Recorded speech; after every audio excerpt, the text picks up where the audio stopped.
everyone, welcome back to See the Stories, our signature segment of the 3-Hour News Show, our favorite segment as well, where we learn a lot, where we share a lot, and sometimes we get embarrassed because of the games, right? Yes. Yes, so now we're gonna do something, learn something that is very important for parents like us. Yes. Yani and Alia. And we have children, namely Children's Education Fund. Have you ever, Andrew, do you have like a specific fund planning or something every like time we talk about funds, I'm just like, I get nervous. that? Me too. But if we're talking about saving, of course, my husband and I, we do save. Yeah. And we do have a little bit of investment, but still, sometimes, we just need to know more about, how much money are we supposed to save? How much money? Because every year I realize that there is an increase of the school fee. Yes. So ahead of the upcoming school year, we have to plan that. And now we have a very, somebody who's an expert in this, and we're going to talk with her. But before that, let's see this coverage as well. According to the Indonesian Financial Services Authority, or OJK, education fees would rise by 10 to 15% each year. See? Wow. Let's see it. Investing in children's education is a long-term commitment intended to ensure a bright future for them. Now, this often causes expenses for education to rise annually. Therefore, parents may benefit from proactively setting up funds for their children's education to prevent uncertainty in the future. Now, this may also offer children access to the best education they can potentially have without the need to grapple with expenses in the future.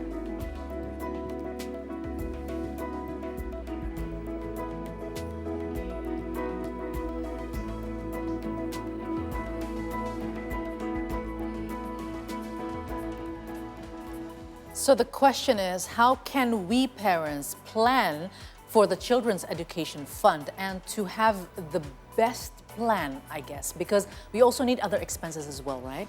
Now we have our financial planner, Metta Anggriani, in the studio with us. Good afternoon, Metta. Thank you so much. Hello. For coming, good afternoon, and it's always a pleasure Alia to have and you. Yani. Yeah, it's good to come back here and talk about finance, which makes everyone nervous. Makes me nervous too.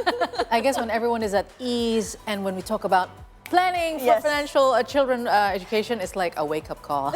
Yes, true. Yeah, so first of all, we know that it is important, but how can we prepare for the children's fund that is not, getting other expenses or other pockets that we need to also have in our bank accounts? Right, true. Well, we understand that there are two components of the financial fund, right? I mean, like we have the entrance fee of the school to any stage of the education stage, yeah, which the amount is quite large. So that's the one that we have to plan. Yeah. And actually, the timing is predictable, right? Because of the education system. So we know now, like, my kids will go to elementary school a few years from now, and then in the next 10 years, maybe they will go to university. So it is actually predictable. But on top of that, we still have to pay for the monthly school fees as well, right? So that's why I think people get mixed up between, I already pay the school fee every month, but still I have to plan for more. I mean, like, how can I plan it? Because, all the household expenses are already quite big. So that's why we have to first differentiate between those two expenses, right? So the monthly school fees, that may be like expense from our income, monthly income. So we make a new proportion for a daily, for the routine expenses. Okay. But for the one that, the entrance fee for each educational stage, that's what we have to plan. And that's how we manage it by investment. So when we're doing the investment for education fund, that will also take up, our monthly expenses as well, right? Yeah. So how much to spend for the school fee, for the monthly school fee, and how much to save, for the later, the bigger education expenses in later years. But in some cases, people prefer to, let's say, pay the enrollment fee for the school year to come, right? And also for the next, 5 years, because there's only one enrollment only, right? And then they pay for the whole academic year at front. which one is better. But when we spend it for the whole year, it means we don't have any, anything in the bank account. Yes, it's true. Yeah. True. I think which one is better, I think it should be, depends on each, its family, yeah? Because again, it's not just about how much is the expenses, but how many children do you have to finance for the education. True. If you have only one children, maybe it is doable for you to do the upfront expenses, for the enrollment as well as for the monthly or maybe quarterly expenses. But if you have, other children's expenses as well, so you really have to, do the calculations. Yeah. Yeah. Right. Wow. Okay, so you mentioned proportional, right? Right, Proportion of the parents' income. Now, can you just tell us, so how much how should we allocate their children's education fund? Like how can we ensure regular contribution? Right. Like for example, I mean, like to ensure that how much is the contribution, right? If we have a salary of 100% salary, right? The ideal for the saving ratio is actually 10% minimum. But 10% is normally you have other goals as well, not only for the education. Right. So that's why you have to ensure that how much is for the education expenses. I think maybe 10% is quite considerable. 10% of our salary. Yeah, for our income. For saving. Yeah, for the saving. For the saving. Okay. Right. But then again, as you said, how much is the monthly school fee that you should also budget it from your monthly expenses? Yeah. Yeah. Again, because nowadays the school fees are not really standard. I mean, like, because there are no many types, variety of schools. We're from the government school, national, but depends on the curriculums, right? Right. So I think maybe 10% is already quite big enough, right? 20%.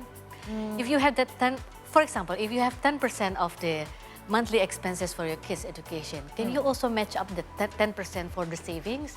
So that's already taken up 20% of your monthly income, right?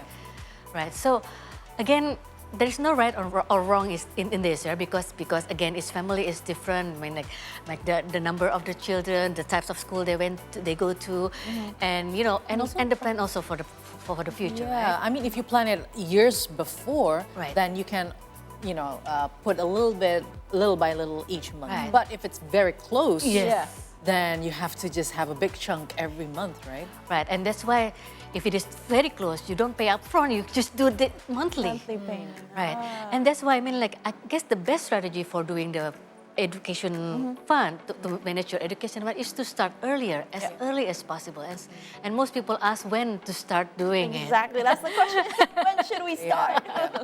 I guess, well, ideally you have to start once the baby born, because that's the clock starts ticking, right? Because then maybe 3 to 4 years from now they will go to kindergarten, and then 6 to 7 years from now he will go to elementary school. So everything is actually predicted.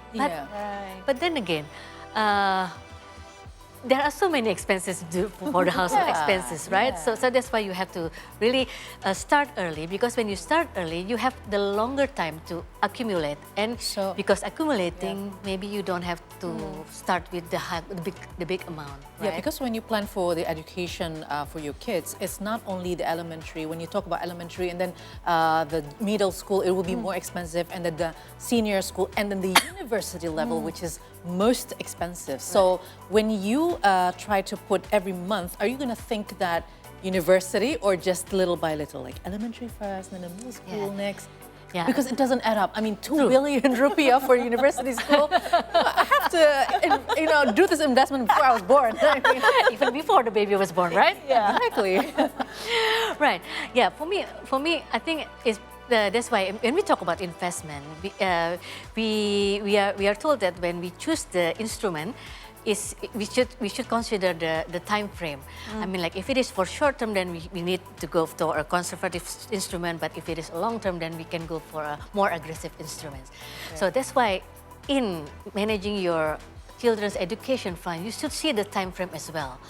See, like, for example, if your baby was born and then you want to start for the university years, maybe you can start with a different instrument, because it will be long term. And you can start from this very small amount, maybe like, I don't know, 100, 200, 2,000 rupiah, because if you consistently doing it for 15 years, it will add up quite a lot, right? But how about the one that is, close by? Close by. And I think the one that we have to manage for is, the basic, the school, like the elementary and the middle school, because that's the, how the government say it is, the compulsory. the compulsory study.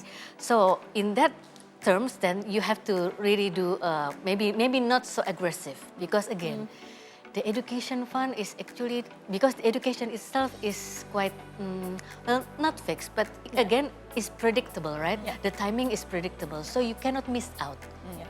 So you don't want to miss out that, okay, I already invest in this instrument, but then when the time is come, then, the economy was down, and then the number that you have invested, you lose because of the market.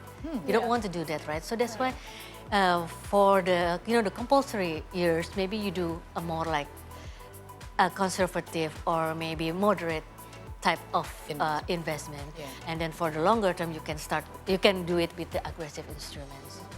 Wow, my second baby is almost 1 year.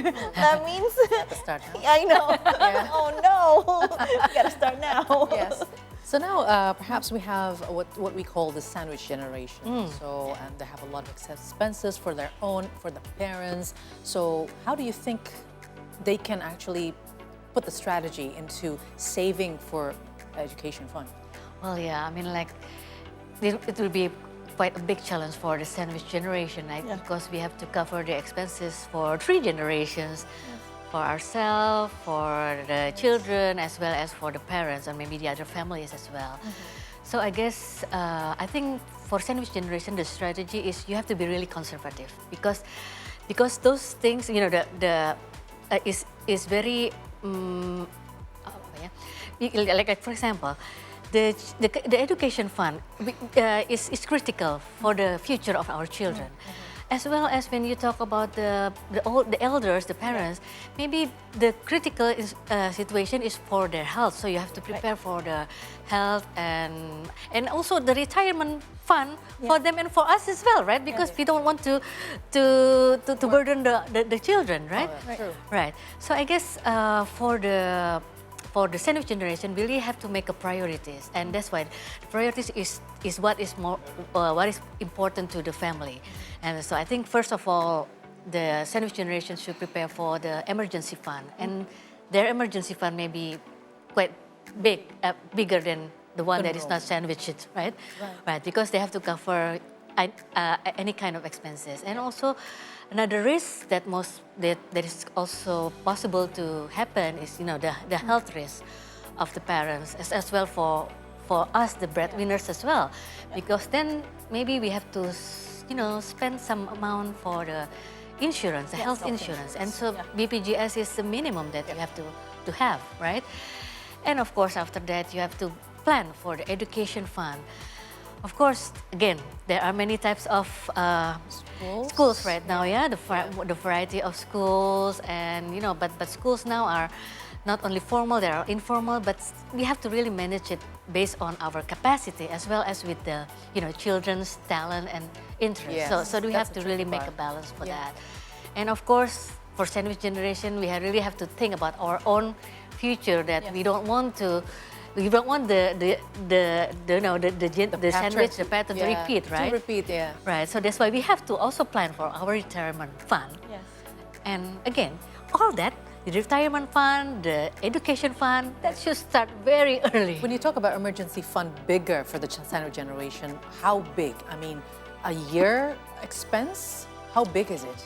Well, normally, when we talk about emergency fund for a family, normally they say it's about 6 months of monthly expenses. 6 months, Okay, but if you have more dependents, more children to cover, if you have your sisters, your brothers, your parents, then of course it will require more. Maybe like 1 year of monthly expense would be considerable. But again, you have to also consider about how your income. Is it you have a regular income, or you have, the irregular income? If you have irregular income, then maybe you need more as well, because, there are moments that you have certainty, higher income, but other times you don't have. right? Yeah. So again, I think that's what this personal finance thing, it really has to be customized for every person. Yeah, it's very unique. Now, Metta, is education insurance required for the child's education fund, or is it bank deposit will be enough? Well, actually, I'm not really a big fan of insurance of the education. Why is that? Okay. As I mentioned, when we plan for the education plan, we use investment, the instrument, right? The objective for the instrument is that we can grow our money, because we have the returns, right?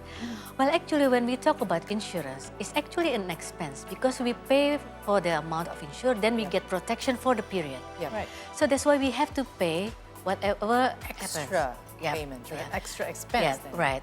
So if you combine those two, insurance and investment at the same time, so you can imagine that the growth may not be optimum because it has to finance the insurance expense that happens every year, right? So that's why I guess, and again, what to insure actually? Yeah. What you need to insure is actually your capacity, your health to earn money during your productive years so that your children can go to school. So the protection is actually you need the Health life or health insurance, insurance, yeah. right?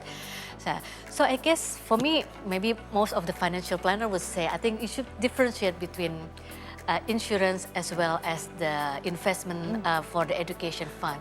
Because then when you have the insurance, it means that you insure your capacity so you can work all the way through your years so you can finance your children while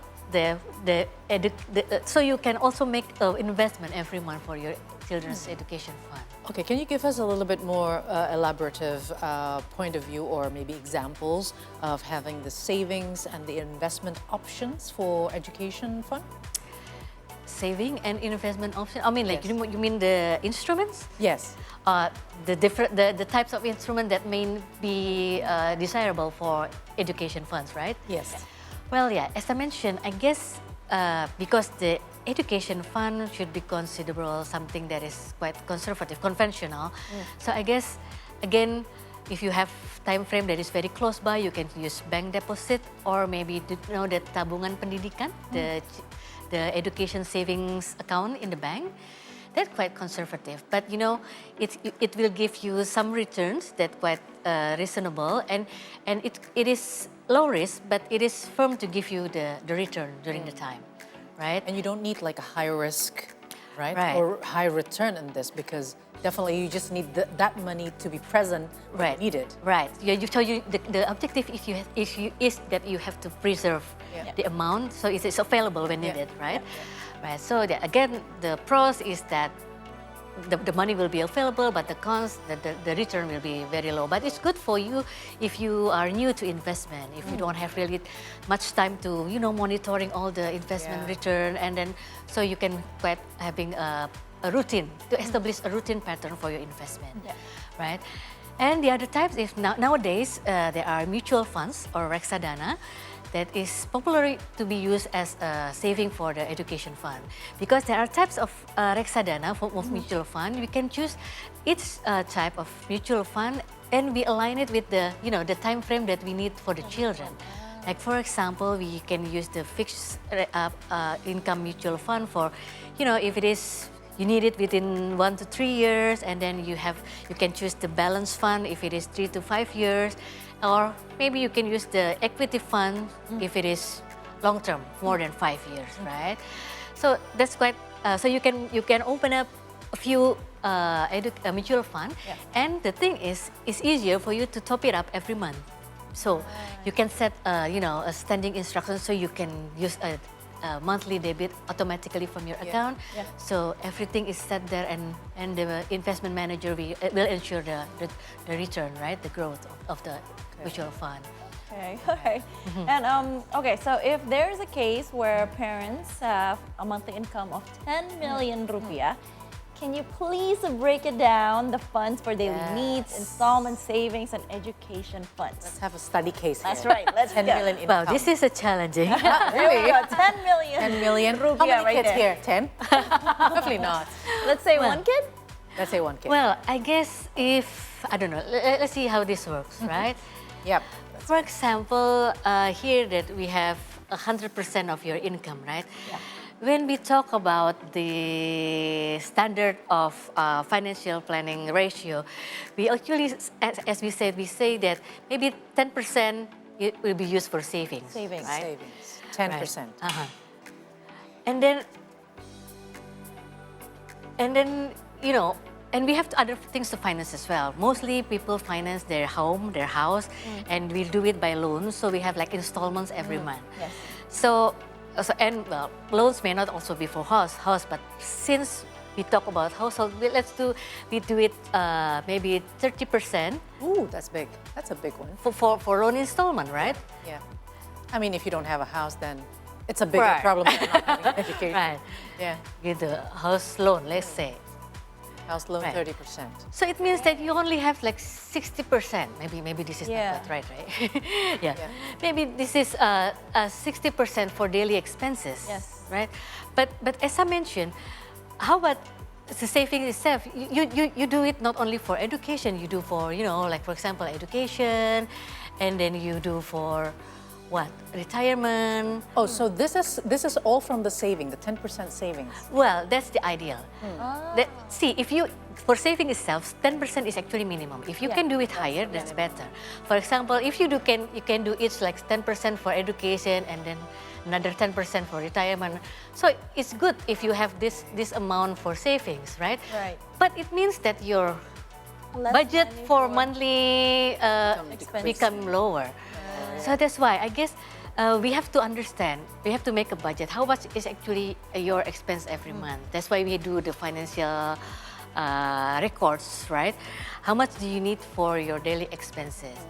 And as I mentioned earlier, let's say for this amount of, well, what's this? What was that? I guess, It was the, yeah. after the house Yeah. loan. Yeah. Let's see, this is the house loan, right? Yeah, I think we go. We do the other one, Oh, right? sorry, it was. It's okay. Oh my We do goodness. the other one, the clearer one, right? The clear one, okay. Okay, so let's say, Oops. Where did it go? right. Yes. Okay, so you say, let's say you have this 100%, right? Yeah, Yes. so- And we do this 10% for this. 30% first Okay, for the for the house house loan, loan. right? Okay, so you have this 70%. 70%, yeah. If you mention that all your daily expenses, maybe you have food, what else do you need? Transport, Food, transport, electricity, electricity, utilities, right? internet. Okay, transport, utilities. Utilities, household things. I mean, you have to, for the house assistance. Wait, okay. Yeah. If you have the budget to do so. Okay, and then educations, right? Yes. Like for example, how much is that? If you have, Yeah.